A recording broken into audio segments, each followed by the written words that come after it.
కాపు ఉద్యమకారులపై తిరిగి కేసులా? ఈ కేసులు ముద్రగడపై కక్ష సాధింపు చర్యల కోసమా, లేదంటే కాపులపై కక్ష సాధింపా? రైల్వే కోర్టు తీర్పుపై హైకోర్టు అప్పీల్కి వెళ్లాలన్న ప్రభుత్వ ఉత్తర్వుల వెనుక ఉన్న ఆంతర్యం ఏంటి?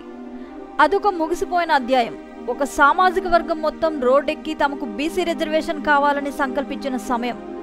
వారి సుదీర్ఘమైన కలకు శ్రీకారం చుడుతూ 2016లో తునివేదికగా నాటి ఉద్యమ నాయకుడు ముద్రగడ పద్మనాభం నాయకత్వంలో తెలుగు రాష్ట్రాల్లో కాపులంతా ఒక్కటే దిక్కులు పికటిలేలా కాపు ఐక్య గర్జనలో కాపులు గర్జించారు. 2014 ఎన్నికల్లో కాపులకు బీసీ రిజర్వేషన్ కల్పిస్తానని, ఏడాదికి 1000 కోట్లు కార్పొరేషన్ నిధులు కేటాయిస్తానని హామీలు ఇచ్చిన చంద్రబాబు అధికారంలోకి రాగానే పట్టించుకోకపోవడంపై కాపు ఉద్యమ నేతగా ఉన్న ముద్రగడ పద్మనాభం ప్రభుత్వానికి అల్టిమేటం జారీ చేసి మరీ ఉద్యమాన్ని ప్రారంభించారు. కాపు ఐక్య గర్జన ఇది ఆకలితో చేస్తున్న ఆఖరి పోరాటం అంటూ చేపట్టిన ఉద్యమానికి తునిలో నిర్వహించిన సభకు తెలుగు రాష్ట్రాల నుంచి దాదాపు 10 లక్షల మంది హాజరయ్యారు. అంటే అతిశయోక్తే కాదు.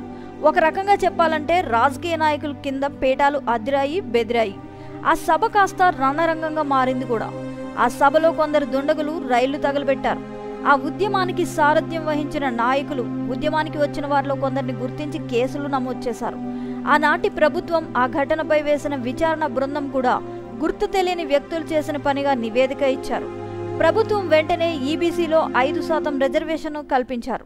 2019లో ఎన్నికల ప్రచారంలో భాగంగా కాపులకు ఎటువంటి రిజర్వేషన్లు ఇవ్వలేమని తూర్పుగోదావరి జిల్లా సభలో జగన్ చెప్పేయడంతో కాపులు ఆ పార్టీకి వ్యతిరేకంగా పనిచేస్తారని రాజకీయ నాయకులు విశ్లేషణ చేసిన నేపథ్యంలో వాటి అన్నింటినీ పటాపంచులు చేస్తూ భారీ మెజారిటీతో వైఎస్ఆర్సీపీ గెలుపొందింది.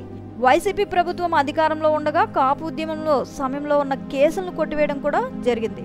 అలానే రైల్వే కేసుపై కూడా సరైన ఆధారాలు లేకపోవడంతో కేసు కొట్టేశారు. తిరిగి మళ్లీ ఈ కూటమి ప్రభుత్వంలో నాటి రైల్వే కేసులపై హైకోర్టుకి అప్పీలుకు వెళ్లడం చూస్తుంటే ఈ కక్ష ముద్రగడపైన కాపులపైన అసలు ఆంతర్యం ఏమిటి అనే దానిపై చర్చ జరుగుతోంది.